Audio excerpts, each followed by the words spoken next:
Welcome back in, everybody, to Clay and Buck. As we have been discussing, there have been 2 assassination attempts on President Trump, and his continued personal safety and security are an absolute top priority going forth to the election and beyond.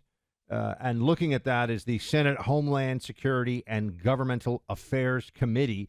They put out a report yesterday about the massive failures by the Secret Service, including words like foreseeable and preventable. Yeah, not a surprise. In the attacks on Trump, the attempted assassinations. Senator Rand Paul is chairman of the committee. He joins us now. Senator Paul, appreciate you being with us.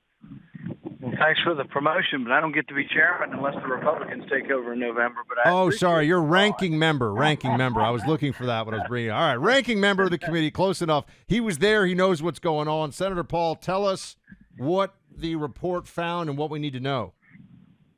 Well, the report's extraordinary in the sense that both Republicans and Democrats agree that there were multiple tragic failures by the Secret Service, and they were preventable, and that we are so lucky that President Trump or former President Trump wasn't killed in Butler County or in the most recent episode. And they've got to do a better job. I mean, this is just completely unacceptable. The report detailed mistake after mistake after mistake. As we interviewed the Secret Service, we discovered no one would admit they were in charge. So if you ask who's in charge of security at Butler County, you get blank stares or you get people pointing at each other. And the reason that's important is you would think whoever's in charge walks the grounds, a couple hours before and says, well, it looks like we're missing this or that. Well, they would have walked by that roof. It's about 15 feet tall, about 100 yards away with a direct line of sight to President Trump. And they would have said, if they were worth anything, my goodness, how come nobody's on the roof? We also know that for months leading up to this, Trump's campaign and Trump's Secret Service have been wanting to have counter snipers. This had been denied and denied and denied, but finally was granted in Butler. That was the first time there were counter snipers there, and thank God they were there, because had they not taken the shooter out as quickly as they did, he would have kept shooting. I mean, there's a chance he got Trump in a second round of bullets, or Secret Service, or more spectators. So thank God they were there. But there's a question: why were they being denied in the previous instances? Why wasn't he getting full protection? We also now, because of the 2 attempts, the Secret Service has finally, after the second attempt, said they're going to give him the same protection that Biden and Harris are getting. That should have happened from the get-go, and it's inexcusable. But when you look at Butler County in specific, and you look at the fact that they had isolated and seen the shooter 90 minutes in advance, pegged him as a suspicious person, and he's carrying a large backpack, apparently big enough to fold an AR-15 into, and he's using a rangefinder. To me, that would be enough to stop the proceedings till you interview him, and yet no one did for 90 minutes. After about an hour of that, they tell the Secret Service. So the Secret Service has 30 minutes to still make the decision, let's find this kid before we let the president go on the stage. Even worse than that, this goes on and on and on. At 6:06, the shooting happens at 6:11. At 6:06, people are shouting, man on a roof, man on a roof. At 6:08, the police are shouting, man on a roof, man on a roof. They're trying to get on the roof, and they're running with their guns drawn towards the roof, towards the building. Counter sniper sees them. Still, no one says take President Trump from the stage. So you have between 6:08 and 6:11 to still remove Trump from the stage, and nobody did it. All of these are errors that can't happen. And my point has been from the get-go, whoever made these decisions can't be in that position anymore. It's not that I dislike them. I know they're, people, they're heroic people. They're trying to preserve the president's life.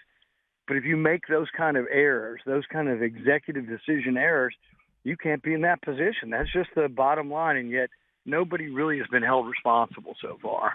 Okay, this is all so important, and thank you for coming on with us, Senator Rand Paul, hopefully soon to be in the majority in the Senate, if many of you can get out and vote, as you should, all over the nation in November. I want to go back to the guy on the roof. As you said, based on that timeline, he's there for several minutes.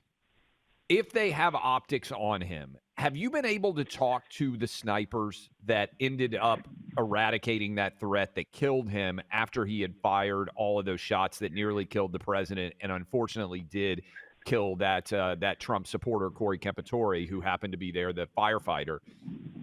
Why did they Yeah, not I don't take think him out? And sorry to cut you off, but why did they not take him out? That snipers, once they saw him on the roof with a rifle before he ever fired. Do we know what sort of audio communication was there? Will we hear from the sniper who took him out eventually as to what orders he had received and what he had seen before those shots were fired? so. In the interviews, the local police, one of them is standing on the shoulders of another policeman. He grabs the roof with both hands, hoists him up around 6:08. He sees the shooter and the gun. The guy turns and levels the gun at him, but he's got both hands holding onto the roof. He drops away. Seconds or a minute later, his head pops up. He takes the shots. The sniper sees him, doesn't get it. He gets his shot off like within 15 seconds as his head pops up again. But the sniper does not see him at 6:08 with a gun. Okay. People are saying man on. So the thing is, and this is a tough job, and people need to understand it's a tough job. You can't shoot a man on the roof, but a man on the roof is an imminent threat. Man on a roof, people yelling man on a roof is enough to have taken Trump off the stage. Okay. Inexcusable if they didn't. You Yes. can't shoot man on the roof unless man on the roof is seen to have a gun. He's seen to have a gun only as he's firing. So Okay. as he's firing, I think within 15 seconds of him firing, so the snipers did a good job. It's really the executive decision. It's not like, I don't want to punish the guy that's such a great marksman that he was able to take out the shooter. There's like, only a limited number of these people, and they're very good. But at the same time, somebody made bad executive decisions. I imagine it's an office jockey. It's somebody that kept denying the resources. It's somebody that didn't put somebody in charge. It's like it's not brand new to do protective detail. Why don't they have somebody in charge? Why isn't there one agent that the buck stops with them? Because really, someone has to make a decision. You can't have three people in charge, and then you all vote on whether or not you want a sniper here or there. Someone just has to be the ultimate person in command.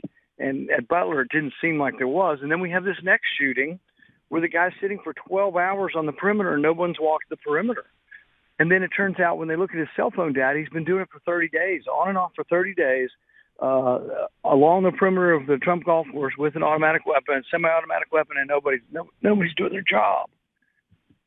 Senator Paul, do you have any faith that there, one, will be some accountability from within the system as you're looking into this and doing these investigations? And two, on the reform side of things, are the kinds of changes being made that will keep President Trump and all future presidential candidates and personnel safe?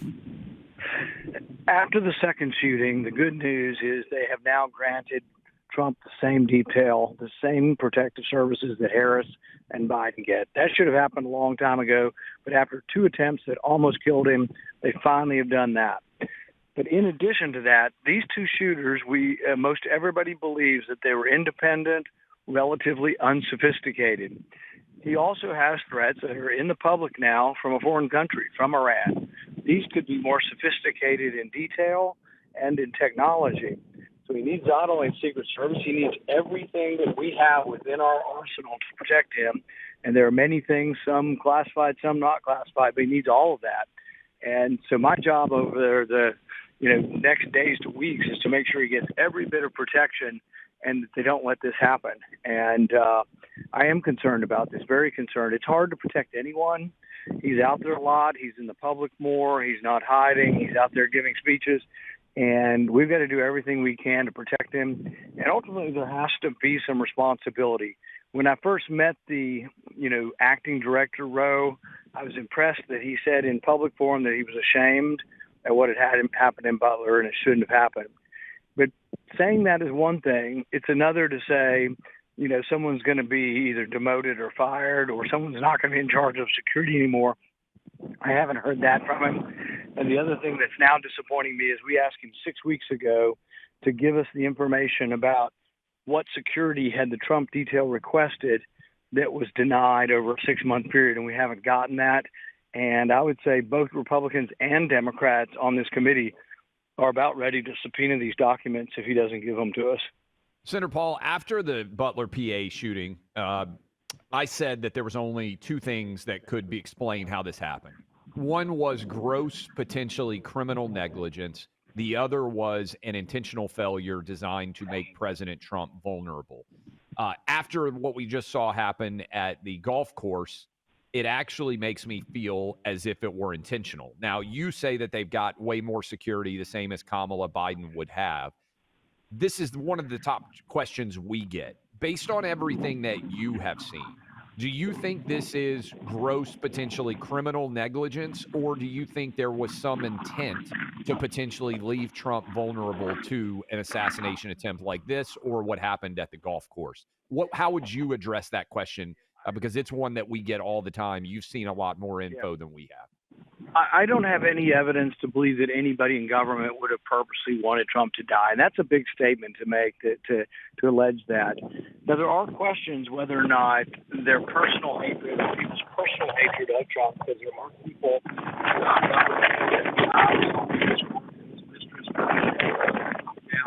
there are people. Let me pause you here because we want to be able to hear your answer well to what I just asked, because I think it's important based on the information you've got. And for people out there, just to reemphasize as he gets his phone up, intentional, criminal, potential negligence. What evidence have you seen to suggest how this happened? And sorry, Senator Paul, I think we got you back. Yeah, I've seen no evidence of the intentional. But I will say that one question that we have asked is, who denied the security requests, and were they intentional? Could they potentially have been intentional? There is a Trump derangement syndrome throughout government. We saw Peter Strzok and his mistress at the FBI. We've seen analysts at the CIA changing their work based on their hatred of Donald Trump. I hope that's not what we're going to find. It's also difficult to determine what's in someone's mind. So the people will simply say, we didn't give him the security assets, not because we dislike him, because there were limited assets. The bottom line is he needs more protection. He needs it now. He needs it not only for these unassisted lone attackers, but we have to have sophisticated protection for him to protect him from a potential foreign adversary attack. And so my job in the next several weeks to a month, till the election and after, frankly, is to make sure that he has adequate protection. Senator Rand Paul of Kentucky, appreciate you being with us, sir. Thank you very much. Thanks, guys. Few nonprofit organizations can make the claim that they have saved the lives of 300,000 unborn babies, but Preborn can. In the past 2 decades, they've accomplished this by welcoming pregnant moms who are making the difficult decision between life and abortion and helping them realize the full value of the life within them. Every day, Preborn's network of clinics rescues, on average, over 200 babies while surrounding expectant mothers with love, support, and offering a free ultrasound. That ultrasound experience alone provides a forever bond between mother and her unborn child and leads to a decision for life so often. Support this nonprofit organization, Preborn, in whatever way you can. For just $28, you can sponsor an ultrasound and give a mother the chance to choose life. An ultrasound doubles a baby's chance at life. To donate securely, dial pound 250 and say the keyword baby. That's pound 250, say baby, or go to preborn.com/buck. That's preborn.com/BUCK. Sponsored by Preborn.